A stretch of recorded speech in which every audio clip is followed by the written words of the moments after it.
beloved Boss Mike Severa.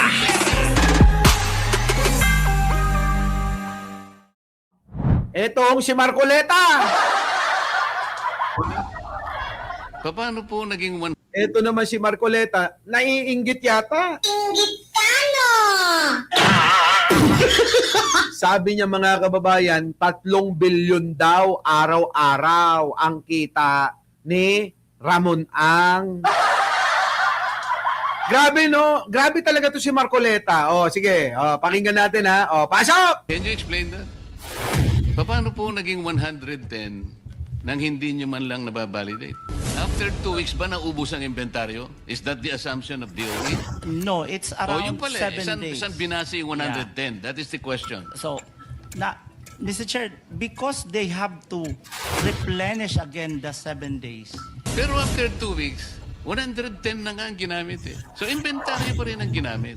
How did you justify that? Yung binenta kasi na yun will have to be replaced right after next week. So ang nangyari, ang nag-finance ang taong bayan. Passed on to Oh, yan na nga eh. consumers. Paano yung mga shareholders nila? Hindi sila gumagalaw?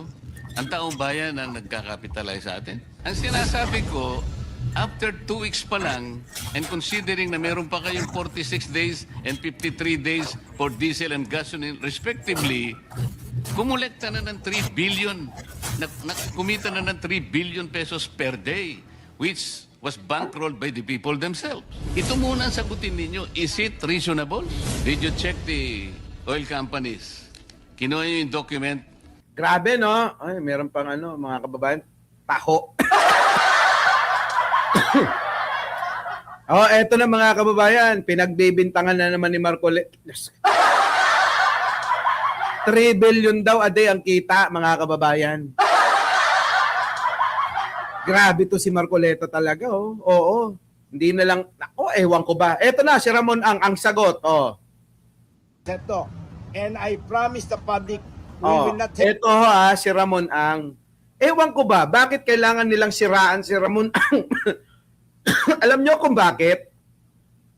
Alam nyo, paki-comment nga. Kasi meron ako sariling opinion dito. Oo, ha? Sina James Guillen, oo, si Shaila, oo, Hotra, oo. Oh, yan, oh. Alam nyo, kasi si Ramon ang tumutulong kay Pangulong Bongbong. Kung inyo pong makikita ngayon ang airport, ang laki na ng pinagbago. Yan ho ay legacy ni Pangulong Bongbong, mga kababayan. Nakuha nyo? At, syempre, natatakot sila baka biglang tumakbong presidente. Di ba, ka-vibes? Ano, Tito Waldo, ano? Oo, Sally Sabanga. Tingnan nyo mga kababayan, lahat na lang ng mga tao na mga malapit kay Pangulo na tumutulong sa kanyang gobyerno, sinisiraan nila. Di ba? Ayan, malapit kasi. O, sabi ni BMB Terry. Di ba? Ruth Obadesa, Denver Narbasa. Ngayon, eto ho mga kababayan. Pagbaba nyo ho, mula kayo ng Skyway ng San Miguel, Skyway, na inaangkin din ng mga DDS. Yung Skyway, di ba? Inaangkin ng mga DDS yan. Tuloy-tuloy na ho yan kung saan kayong terminal pupunta ngayon. Hindi na ho yung bababa pa kayo, susulungin nyo yung mga traffic, hindi na ho. Ngayon, ang Terminal 3, mga kababayan, may diretso na rin. Terminal 2, Terminal 1, tuloy-tuloy kayo dyan.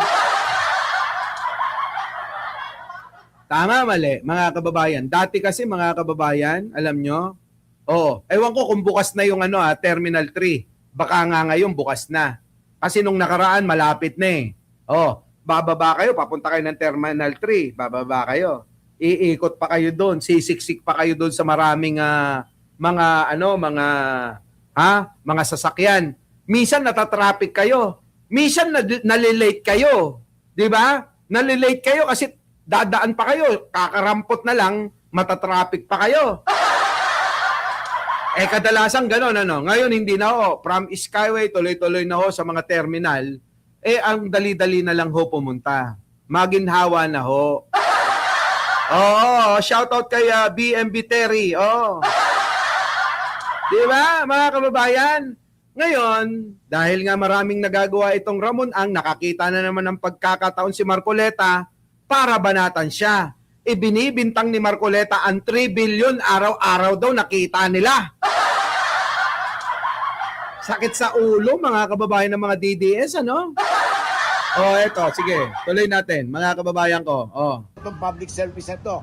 And I promise the public, we will not take advantage on this fuel crisis. Hindi kami kikita ng mahigit pa sa normal.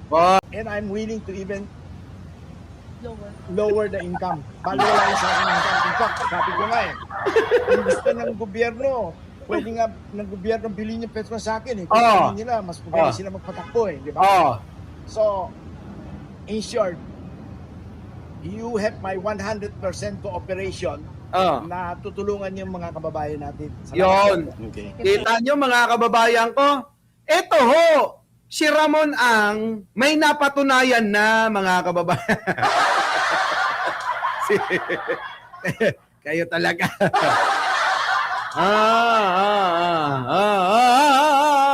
Eto na, mga kababayan ko, ang sagot ni Ramon Ang. Alam nyo, mga kababayan, isipin nyo maigi. Kung sino pa yung nagtatrabaho, kung sino pa yung may resulta ang ginagawa, kung sino pa yung nakakagaan ang mga ginagawa para sa taong bayan, siya pang silang sinisira. Tama, mga kababayan? Tama! Ewan ko sa mga ito. Lahat na lang, kita nyo, 3 billion araw-araw daw yung kita. Ay, nako. Uy, never, Yan nyo na si, dyan, kayo, dinadala nyo na naman ako. Iniiwasan ko na nga si Martin, hayaan na natin siya, bala. Tsaka na lang, pagka sinumpong ulit ako. Diba, Didet Baldomero? Yan, mga kababayan ko. James Gillian, malayo na ang narating ni Ramon Ang. Kaya nga, yun dapat. Cristina Estacio, late ka na, mag-like ka muna. Alam nyo, mga kababayan, hindi ko ba lubos maisip bakit ganun, Yung mga tao tulad ni Pangulong Bongbong Marcos, tulad ni Ramon Ang, na marami hong mga nagagawa, na may resulta. Makikita natin ng resulta Pero bakit ang tanong? Silang nilang sinisira. Samantalang si Sara Duterte, mga kababayan, magtanim lang ng kamote. Magtanim lang ng kamote. Todo puri na sila. At tingin ko rito, hindi lang inggit mga kababayan, kundi kasi malapit kay Pangulo, tama kanina yung sinabi. Di ba, no? Malapit kasi si Pangulong Bongbong dito kay Ramon Ang at talaga naman na tumutulong kay Pangulong Bongbong at marami silang nagagawa. Halimbawa nga po, yan pong ating mga terminal, may pagmamalaki nyo na. Dahil napakaganda, maayos na, malamig, marami ng kayong mga OFW, ang dami nyo ng lugar dyan. May libreng kape, may libreng tubig, may biskwit, may pagkain. Kita nyo ho? Tapos ngayon, mga kababayan, sinisira nila. Tanong ko sa inyo, may tanimbala pa ba? Diba, yun yung sinasabi ko. Na kapag may mga nangyayari dyan, kahit maliit na bagay, sinasakyan nila para masira. Diba? Yan yan, mga kababayan. Ay, nako, sabi nga ni Dennis Ostonal, ganyan talaga gawain ng mga korap na politiko, kaya puro paninira ang galawan, mga Dutertes alays talaga. Diba, Joel Macalinaw? Grabe. Ewan ko, mga kababayan. Paano? Eto, mga kababayan. Maninigas, manginginig, maiinis, at meron na naman masasabi ang mga DDS din General ng Amerika, ha? General po ito ng Amerika. Pinuri si Pangulong Bongbong Marcos sa pamumuno niya. Pasok! Oh, manigas kayo. Oh. po ni UN Secretary General Guterres. Pinupuri po niya ang Pilipinas sa pamumuno po ng ating Pangulo dahil sa pagpopromote ng peace and democracy sa ating bansa. He also wished the President the best in campaigning for our candidature. The Philippines has been known in the UN as the bridge builder, and he wants to see and hear the voice of the Philippines in the UN as loud as possible. Kita nyo, mga kababayan ko? Ulitin natin. Oh. Ano sabi ni Yusek? Yusek, ulit.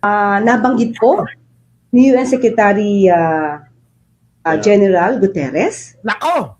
Pinupuri po niya ang Pilipinas Oo. sa pamumuno po ng ating Pangulo Nako! dahil sa Oo, mga kababayan, ha? Oh, itatama ko lang, ha, para hindi tayo fake news. Mukhang namali yung naglagay ng title, Secretary General. Mas malupit pa pala, mga kababayan. Oh, pinababa pa eh. Secretary General pala ito. Grabe, no? Leader ng Amerika yan. Oh, ayan, tama na. Secretary General. Oh, mamaya, ayusin natin, Boss Mike. Oh. promote ng peace and democracy sa ating bansa. Grabe. He also wished the President the best in campaigning for our candidature. Oh. The Philippines has been known in the UN as the bridge builder, and he wants to see and hear the voice of the Philippines in the UN as loud as possible. Oh, sa UN, oh! Oo, mali yung pagkakalagay. Pero, mga kababayan, at least pinuri ng UN. Yung Secretary General mismo ng UN, mga kababayan, ang pumuri. Kaya pala, mga kababayan ko, pilit nila na ngayon ay sinasabi na bakit daw si Pangulong Bongbong ay nakikipag-usap sa China. Mali po, ang China po ang lumapit kay Pangulong Bongbong. Diba? Oh, diba? Oh. Oo, grabe yan, ha? Oo, diba? Oh, yun mga kababayan ko. Our beloved Boss Mike Cervera.